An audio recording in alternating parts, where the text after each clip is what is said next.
Mga aga sa tanan, Happy New Year! Happy New Year, pamagyapon na. We're glad that the second Sunday of 2025 we can gather together and worship the Lord. Thank you sa ating choir, a very fitting song as we again pick up from our series on the church. And this morning we will be talking about our passion as people of God. No? Kabay pagit nga ang aton nga kabuhi will be passionate for the Lord Jesus Christ as His bride, as a church. No? And I'd like to lead you to a very common passage which probably all of you memorize, found in Philippians chapter 1, verse 21 specifically, and we will be reading until verse 26. Okay, I'll be reading the text. You may follow reading with your eyes. I'll read through Philippians chapter 1, verse 21 to 26. For to me to live is Christ, and to die is gain. But if I live on in the flesh, this will mean fruit from my labor, yet what I shall choose I cannot tell. For I am hard-pressed between the two, having a desire to depart and be with Christ, which is far better. Nevertheless, to remain in the flesh is more needful for you. And being confident of this, I know that I shall remain and continue with you all for your progress and joy of faith, that your rejoicing for me may be more abundant in Jesus Christ by my coming to you again. Let's commit this time to the Lord in prayer. Let's pray. Father, we thank you for this morning. We thank you, Lord, for the opportunity that you have given us, that as a church we can come together and worship you in spirit and in truth. We come before you acknowledging who you are and what you have done in our lives. We worship you, Lord, that you are our Creator, our Redeemer, our Sustainer. We thank you, Father, that in spite of our rebellion and sin, you look back at us and send us a Savior, Jesus Christ, to redeem us from sin. And we thank you, Father, that as we come in faith, you accepted us as your sons and daughters. As our Heavenly Father, we can look back to the past days and the past months and the past years. And we see, Lord, that you did not break any of your promises. You are a faithful and true God. And we thank you, Father, that this assures us that in this year, in the coming days, you will be the same God who will be faithful to us. We thank you, Lord, for your goodness and faithfulness. We thank you for this time that we can worship you. We pray that as we will sing songs, as we will give, as we fellowship with one another, we pray, Father, that this will come from hearts in awe of you. And we pray, Father, that as we open your word, we pray that you will open our eyes and our minds, that indeed we will see the things that you would like us to see from the scriptures. We pray, Father, that you will rain your blessings upon us this morning, and that you will be glorified in our midst. In Jesus' name, amen. Siguro, one of the characteristics of our generation right now is, of course, technological advancement. Ang isa siguro ka implications ini, we have been multitasking people. How I wish magbalik ta sa mga 1970s, 1980s. Ako batang 90s ko, primarily batang 90s ko, no? Where life was a bit comfortable. Kung sa una mangunguma ka, ang role mo yan, mangunguma, pulit ka sa inyo balay, tatay ka, kung ka-church ka, kasimba ka, tapos pagka-Lunes, upra ka naman liwat. Pero subong ya, kung mangunguma ka, taga-Facebook ka, pwede nga content creator ka naman. No? Taga-multitask na. Kung maestra ka subong, especially sa DepEd, part ka sa DOH, part ka man sa DSWD, part ka man sa PSA, no? Makita mo how multitasking this life is. And one of the things siguro that probably affects each one of us as an individual is how we are distracted by technology and how we lose focus of this life. May isa ka leadership coach na naghambal we're busy being busy. Distraction is a dangerous, deceptive saboteur of our goals because we are not present to how much time we lose. Have you noticed that? Sabi mo, scroll ka lang sa Facebook mo, but you realize na kung i-total mo na tanan, you spend siguro 5 to 6 hours just looking and getting connected with social media. We're distracted by things like being in meetings or on conference calls, or we get on Facebook related to business, and the updates of friends captivate our attention, and an hour goes by before we wake up. Na-realize mo, ay, alas 3, alas 4, mabugtaw na ko gali, pero wala ka pa yung katulog. Notice nyo na how life right now is like that. Nakisa kabuhi ta calls for so much ang ating attention that we lose track and we cannot focus anymore. Ang kaladlukan is the words of Paul Washer when he said, over the epitaph of this generation, it will say, entertained to death. Kaladukan mo, ibutang sa lapida mo, imbes rest in peace, or imbes died on the memory of, or ibutang this man live a good life, or ibutang sa lapida mo, amazing grace, ang ibutang mo, ay hindi siya na tao, napatay na lang pero entertained, bansa kung tulukon mo, ang iya exposure sa media that we have right now and technology that we have, nalapot na lang sa point na napatay siya, that has been entertained. Nagtutulukon ka ba lang? This is the danger of our generation. We live in a life where everything seems to be at the tip of our fingers. And that goes with the entertainment that we have. And as people of God, naaindig namin because God calls us for a purpose, not just to live this life being entertained, but to live this life to live for His glory. Natunanta pipila ka mga Sundays that the purpose of the church, our identity, our goal, gin-summarize ni Peter when he said in 1 Peter chapter 2 verse 9, but you are a chosen generation, a royal priesthood, a holy nation, His own special people. Our purpose that we may proclaim the praises of Him who called you out of darkness into His marvelous light.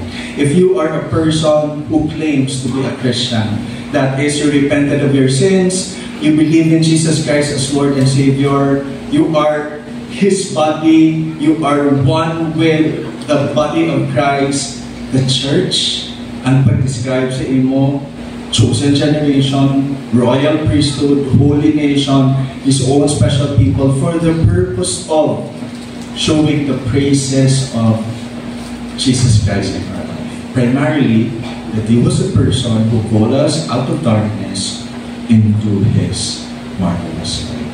Kaya hindi nga purpose will not be fulfilled if we don't have a life motto, just like Apostle Paul, when we read Philippians chapter 1, verse 21. Now, I'm sure that this passage is a very, very common one. Sigurong iban sa inyo, life verse nyo, ang Philippians chapter 1, verse 21, when it reads, for to me to live is Christ, and to die is gain. Kaya ba, tigid ko, nga siguro sa inyong Christian life, especially if you grew up in the church, multiple times nyo na napatian ang iningang mensahe, for to me to live is Christ and to die is gain. No? Ako kada ko mag-preach sa mga wake services, wala yung instance nga hindi ko niya matandog kaya ma-mention si Philippians chapter 1 verse 21 because it talks about the life of a Christian. It should be lived for Christ, and when we live it for Christ, it is a life of victory and a life of gain. No? And this morning, we just would like to gain some principles related to what a passionate life looks like. No?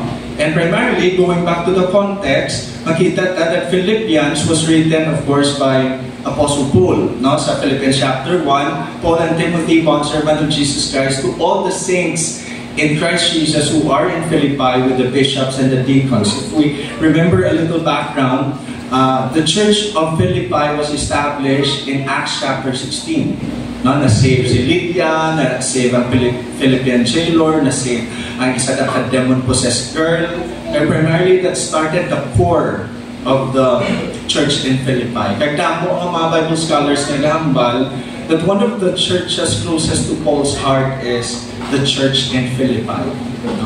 Kaya of course, makita mo that the letter to the Philippians is actually a very, very intimate letter. No, si Apostle Paul, paghambal nila sa verse 1, niya babalo siya sa mga taga-Philippi that I'm praying for you. I hope that you continue in the knowledge and the grace of the Lord Jesus Christ. Kaya nagpapalo siya na preso siya. No? Because at this point in time, as he was writing Philippians, he was on house arrest. Ang ina-account makita ta sa last chapter of the book of Acts. Insulat niya si Philippians, Galatians, Ephesians, Colossians. No? Kaya sometime na preso si Apostle Paul, nagsulat siya sa Philippians in address to a church dear to his heart. No? And sa verse 12, makita ta, But I want you to know, brethren, that the things which happened to me have actually turned out for the furtherance of the gospel. Nagambal si Apostle Paul sa mga taga-Philippi, mga Christians. Actually, na-preso ko, I am in chains now. But to be honest, what happened to me now is actually turning out for good. Okay? The gospel is preached. Nag-elaborate na din siya sa verse 12 that the gospel is preached. Naka-preach ko sa sininga time, dinyan ko opportunity. And even some people are encouraged to even preach the word of God. No? Kaya sa verse 19, malumpat lang ta, just to give us a background, nagkama siya, For I know that this will turn out for my deliverance through your prayer and the supply of the Spirit of Jesus Christ. Nagambal siya, nga assured ko, nga sitwasyon ko subong, actually I will be delivered from this situation because you will pray for me. Kaya nagtugang si Apostle Paul sa verse 20, According to my earnest expectation and hope that in nothing I shall be ashamed, but with all boldness as always, so now also Christ will be magnified in my body. Kaya nag-end siya sa sinang verse, Christ will be magnified in my body, whether by life or by death. Nag-insugpo niya ang verse 21, For to me, to live is Christ, and to die is gain. So, halin si Apostle Paul sa isa ka hard situation. Kaya nagambal siya that the Lord is blessing me right now in spite of this hard situation. But in spite of this, napatigid ko that God will make a way. Kaya honestly, mabuhi man ko o kung mapatay man ko, my goal is for Jesus Christ to be magnified. Because my motto in life, verse 21, for me to live is Christ and to die is gain. No? Kaya namin isang sindingang motto, nga kabay-pagid niya mangin motto naman. And this morning, I just would like to share to you 3 descriptions of what a life passionate for Christ would look like. And Paul started with the word for to me. Kung magbasa ka kung sa original Greek, maghambal that for to me as the implication nga kung ang iba niya, amo niya ang ilapagpati, but for me, amo niya ako. So this comes with a full assurance, a full commitment that this is my stand, even if others will not stand by me. Kaya ang iyang resolve is to live, which is ang term na an ongoing process. It will continue. It will not stop. Kaya may word nga is, kung ang inyong Bible is King James or New King James, you will notice, I hope you can see that in your phone, you will notice that the is there is italicized. Nakita nyo sa inyong mga Bibles? Italicized siya. Italicization sa mga Bible translations would mean that they are intentionally added by the translators to complete the thought, to make sense of it. So, Pero kung kaksunta na ang word nga is, actually it becomes deeper. Because the word now, for me to live Christ. Ikabuhi ko Kristo. Ikabuhi ko si Kristo. Kamahan ba kapala that the word becomes deeper, that the goal of Apostle Paul is actually to live out Christ. And the first principle description of a passionate life is a life committed to Jesus Christ. Nanamihan ko sa hambal sa isa ka commentator when he said, for Paul, life is summed up in Christ. Christ is its inspiration. Amo na ang nagapapugtaw sa iya. Christ is its aim. Amo na ang iya nga end goal. Christ is its end, its totality. To trust, love, obey, preach, follow, and even suffer. All things are with and in Christ. And may isang pagbutang niya in a nutshell what Paul means when he say, for me to live is Christ. Kaya kung kita man mag-reflect, kung makutuntabi ka mo, how would you complete this sentence? For me to live is blank. Ambot kung patesta ni subong fill in the blanks, no? Baka ayan, for me to live is, just like Apostle Paul, Christ. Or base, kung i-fill in the blanks to ne, nakulong ba ano? Base lang ako ma-answer, no? Can I, in this world of distractions, be one in saying, for me to live is Christ? Kaya honestly, in surface, kapag may tao, kabuhay ko pala kay Kristo manggit. Sakto, wala na di siguro may mambal sa aton niya, I don't live for Jesus Christ. Na itong, kung mag-istoryata ka ron, laban-laban, masabat ka, gusto ka niya ako, kung istoryan mo, masabat man ko, for me to live is Christ. No, alangan, ipanginwala ko. Pero may isa ka pastor that made some reflection questions. Yeah, maklaro, kid I had, that my life is indeed live for Christ. Or with Paul, I can say, for me to live is Christ. Nagbutang siya sa pipila ka mga guideline questions, which are good reflection questions sa malya. You ask, where do you spend spare time and money? Sakto man, no? Where do you spend your spare time? Kung sobra ka nga time, saan sino mo na ginaspend? Sobra ka, where do you invest that? Where do my thoughts flow in my spare time? May mga times man din na wala ka panungdumon. Kung wala ka panungdumon, sino na ang ginapanungdum mo? Ano na ang ginapanungdum mo? Nagpamangkot siya, what objects or persons give me emotional delight as I think of them? Ano ka pa excite sa imo? Number 4, to what or whom do I turn during times of emotional upheaval or crisis? Klaro-klaro lang siguro yung last question, kay kisa si Christ ang last records. No? Kung wala na kita malataganan, ating si Kristo na, pero honestly, kung magbalik ko tuliwan sa fill in the blanks, and I say, for me to live is Christ. Pero kung ang mga sabat ko sa siningang mga questions is not Christ, definitely I can say to myself that Christ is not what I am committed to in this life. Kakululbaan na because hambal sa Matthew, if Christ is not my greatest treasure, kalaluhan, what will be the content of my heart?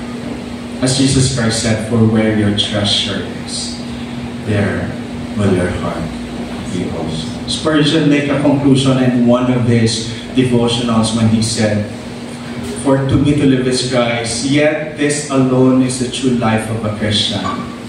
Its source, its sustenance, its passion, its end all gathered up in one word, Jesus. Kabay pagit, na tagsa-tagsa, kita mahambal sa siniman ng mundo. If there is one thing that I will aim for in this life, it's all summed up in one word, Jesus Christ. Di dapat perfecto na din. No? Actually, si Apostle Paul gani, in his own evaluation, later part sa Philippians, naghambal siya. Actually, hindi, humagin na malapot sa siningang kabuhay, but this is one thing I do sa Philippians chapter 3, verse 12 to 14. Not that I have already attained or I am already perfected, but I press on that I may lay hold of that for which Jesus Christ also laid hold of me. Brethren, I do not count myself to have apprehended, but one thing I do, forgetting those things which are behind, and reaching forward to those things which are ahead, I press on toward the goal of the prize of the upward call of God in Christ Jesus. Definitely, we continue on living, pero kabay pagit that we can be passionate for God by living a committed life for Christ. Pressing on toward the mark, toward the upward call of Christ Jesus. The next principle, nagsupunda si Paul, after to live for Christ, nagama siya to die is gain. And the characteristic of a passionate life, nga we can be passionate for the Lord because it's a life guaranteed of victory. Si Paul sa Isaiah letter sa Corinthians, nagambal, for we know that if our earthly house, this flesh, this tent is destroyed, we have a building from God, a house not made with hands, eternal in the heavens. Kaya namin, wala nga assurance na whatever happens to you in this life, if you are in Jesus Christ, you are safe. Why? Because the moment we die, the moment we're out of this flesh, we're out of this tent, we wake up in eternal life, and that is victory for us. Pero, pag inanta lang, kisa ka namin nga assurance to die is gain, pero hindi tataning malipatan that the requisite for this is if we have lived for Christ. Kaya ang aton balang pagbaton-baton sa Ginoo, quote and quote, kis adong lisensya, tanga daw, ticket talang palangit. Basta may ticket kaya sa langit siya, okay ko, total, may eternal life naman ko. No? Pero kalaglokan na conclusion. Ito sa siningang verse, gahambal, that I can be assured that my death is really gain if naklaro-klaro sa akong kabuhi that I have lived for Christ.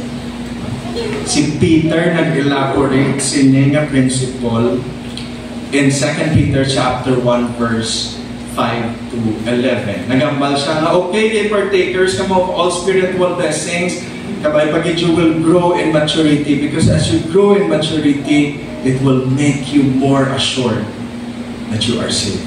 Nagambal siya, but also for this very reason, giving all diligence, add to your faith virtue, to virtue knowledge, to knowledge self-control, to self-control perseverance, to perseverance godliness, to godliness brotherly love, brotherly kindness, to brotherly kindness love. Gambal si Apostle Peter, move forward, grow. Halin sa knowledge, kabay pagit, you will grow more into becoming loving, kind, hasta you become like Christ.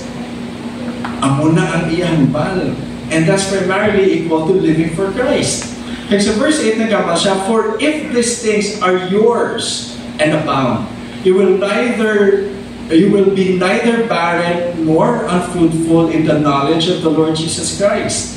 Kaya kung inyo of course, kapamunga ka mo, kaya sa verse 9, for he who lacks these things is short-sighted, even to blindness, and has forgotten that he was cleansed from his old sins. Kaya naghimo siya sa, so therefore, brethren, be be even more diligent to make your call and election or your salvation sure. For if you do these things, you will never stumble. Nga gina-encourage natin ang atong kaugalingon to grow in good works because it's an evidence that you are indeed children of God. Namin man na, kagina I was talking to the baptismal class naton yung mga believers, namin man na mapatinan mo ang day nga na-save ka, ano to ang situation, mapatinan mo ang ina sa memory. Pero ang pinaka namin ng assurance ng salvation is katulong ko sa akong kabuhi. Pero makita ko ang natubo o kay Kristo. Kung ang kabuhi mo, mas naglalaman naging Christian ka, no mas nakulunbaan ka. Okay? Because the assurance that I am indeed saved is I am growing in good works. Sige, kanang may sa next verse, for so an entrance will be supplied to you abundantly into the everlasting kingdom of our Lord and Savior, Jesus Christ. Kabalo ka that your life is lived for Christ. The result of that is a death that you will not be afraid of because you are sure of eternal life. So, a passionate life is a life committed to Christ. A life guaranteed of victory. And the last, I'd like to, kasi hindi ko meditate sa nga passage this week. Sige, diba notably, no?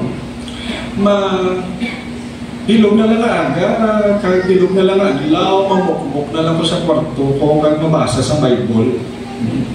Or mapray na lang. Or biskan Lunes, kag rest days ang staff makatuloy gapon sa simbahan, kay for me to live is Christ and to die is gain. Is it all religious rituals that I should do? Katingalaan pala, kaya kung maglumpat ka sa sunod na verse, si Apostle Paul, may ginambal na, nagambal siya, but if I live on in the flesh, or kung padayon ko nga buhit ko gyapon, kung hindi pa magiging ko kwaon sa Ginoo, na many, this will mean fruit from my labor, mas damo ko maobra. Yet, what I shall choose, I cannot tell. Hambali sa verse 23, for I am hard-pressed between the two, having a desire to depart and be with Christ, which is better, or staying. Hambali si Paul nga, sa totoo lang, gusto ko gidya magpalangit, kaya mas namin, magiging upod ko si Jesus. No? Pero, nevertheless, hambali siya, to remain in the flesh is more needful for you. Hambali si Apostle Paul, pero kung ari ko din, buhit pa ko, mas makabenepisyo ka mo because I can minister to you more. Naman may joke na gani nga pansapon mo ka mo, sino gusto magpalangit? Tanan man sa ako, sino ping hindi gusto magpalangit. Pero kung supunan na, sino gusto magpalangit? Subogid! Okay, do wala paguro no? Kung ka lain aton pamatsyag, mapakonsulta man sa doktor kay hindi na gusto mapatay, no? Pero kanami wala kay Apostle ko kay ang perspective niya, oo, kung buhi pa magit ko, actually gusto ko na magkanto sa kay Jesus. Pero ang motivation ko nga ananamian ko na buhi pa ko. Because when I am still in the flesh, I can still minister to you.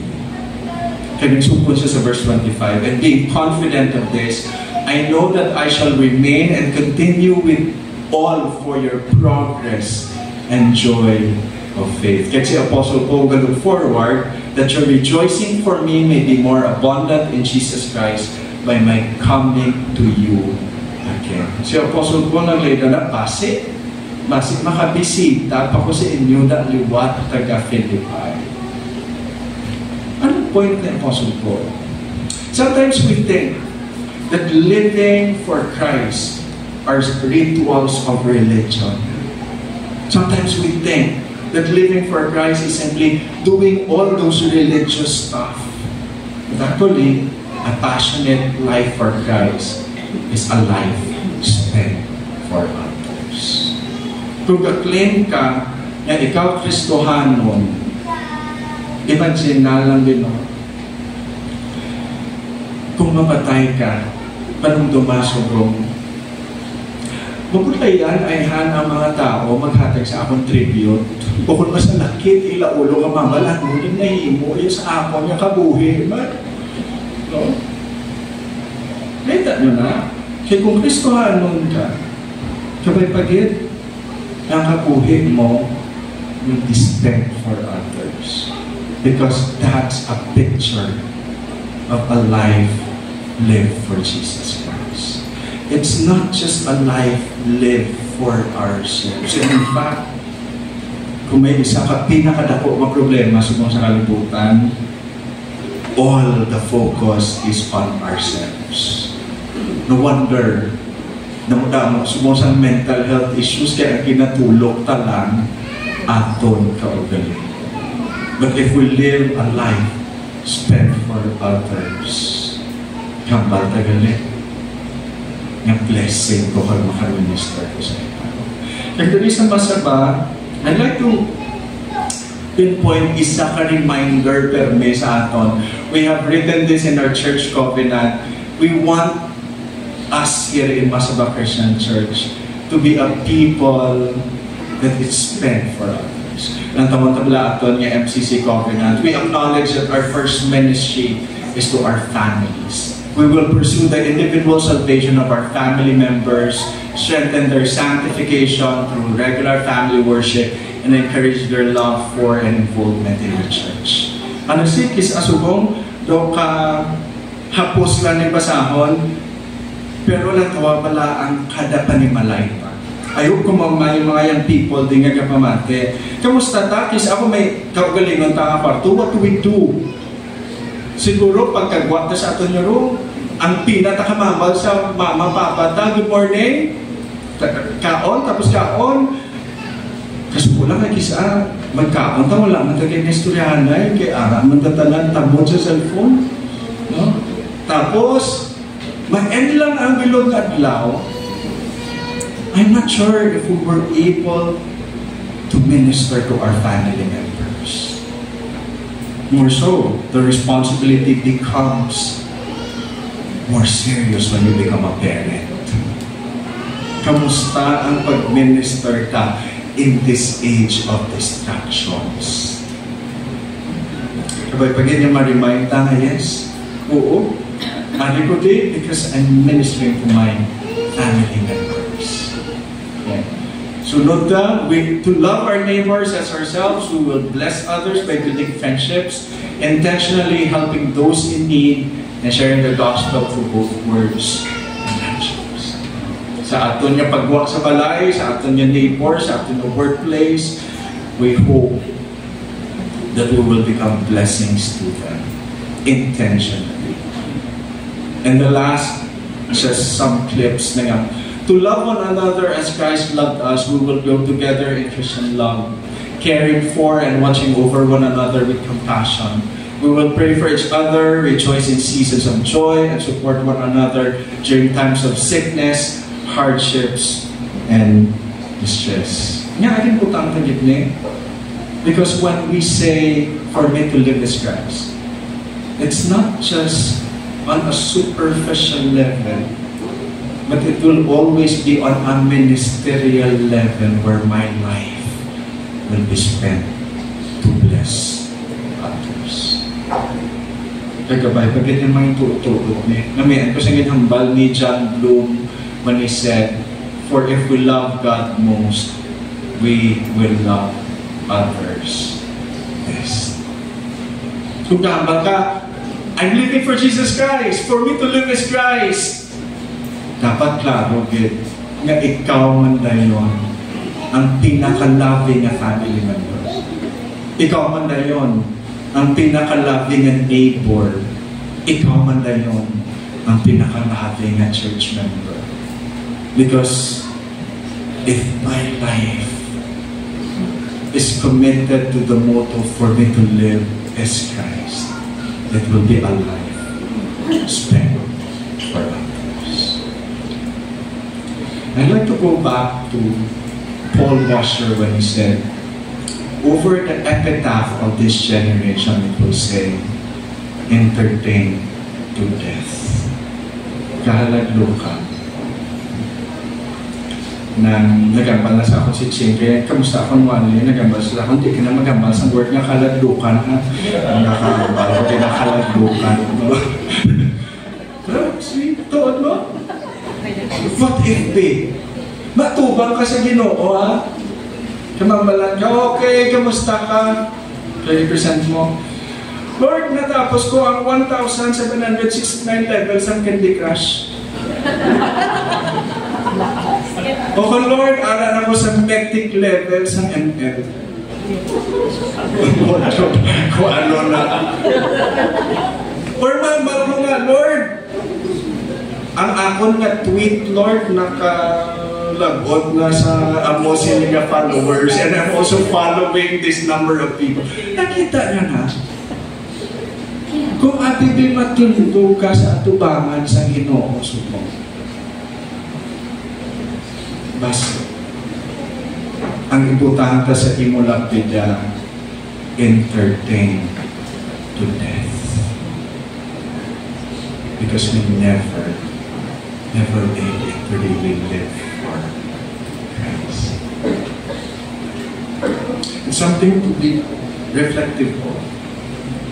Kabay pagin, that as a church, this will be our motto as people of God. I can say, for me, even if the world will not say it, but for me, to live is Christ and to die is Him. We are the church. Christ is our one passion. Only Jesus, I hope, in this life and in death. Challenge, bugay, until our last breath, this will be our life goal. But if we live for Jesus Christ, it will be a life of sure gain. And I hope that this will be our life motto this 2025. Kung tandaan yung New Year's resolution, nag-uba kagapon, no? Usually pagka January 3, wala na ganing mga New Year's resolution, ha? Kung may bagutang New Year's resolution, Lord, can you grant me grace that this 2025, only Jesus in life and in death. Let's pray. Father, we thank you for your word. May this be a solemn reminder for us. We ask for your grace, Father. Help us to live for Christ. And we know that as we live for Him, our life will become a blessing to others. And it will be a life of victory. Thank you, Lord, in Jesus' name. Amen.